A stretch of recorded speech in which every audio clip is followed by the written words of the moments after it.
nak sembuhkan diri, okay? Nak pulihkan diri dari apa-apa penyakit. Mula dari diri sendiri. Jaga fikiran, fokus benda-benda yang positif, benda yang buat diri sendiri jadi lebih baik pada semalam. Okay? Saya pilih circle orang keliling. Penting tau. Setengah orang cakap macam sombong, macam rasa macam kau siapa? Kenapa kau rasa macam diri kau lebih baik pada orang lain? Tapi proses pemulihan, apa pun, untuk sembuhkan trauma ke, sembuhkan penyakit ke apa, penting tak orang keliling. Penting orang keliling. Sebab ada eksperimen, saya tengok dekat YouTube kan, eksperimen apa tu dia tanam bunga, tanam 2 pasu. Oyen nak keluar ke? Oyen nak keluar ke? Oyen ni macam tu kan. Oyen dia oren kan. Oyen memang nakal. Dari tadi nak buat video je. Eksperimen. Dia tanam bunga. Dia tanam 2 pasu. Okay. So pasu A, bunga A, dia sebut perkataan negatif.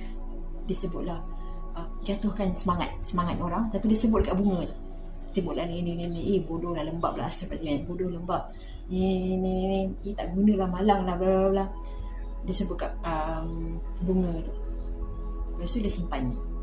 Lepas tu yang bunga B, dia ambil bunga tu, dia sebut perkataan yang positif.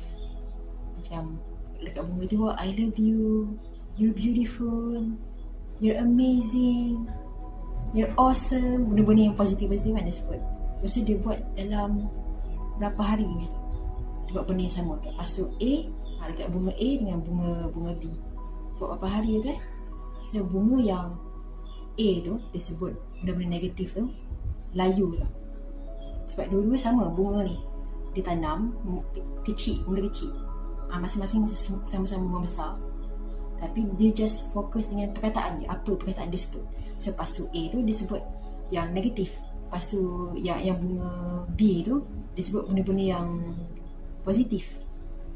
Okay. So yang bunga A tu dia sebut negatif kan. So bila tengok balik jadi layu tu. Bunga tu layu. So yang bunga B tu dia sebut benda-benda positif. Bunga tu membesar. Bunga jadi tak layu lah. Membesar, fresh, merkah, gitu.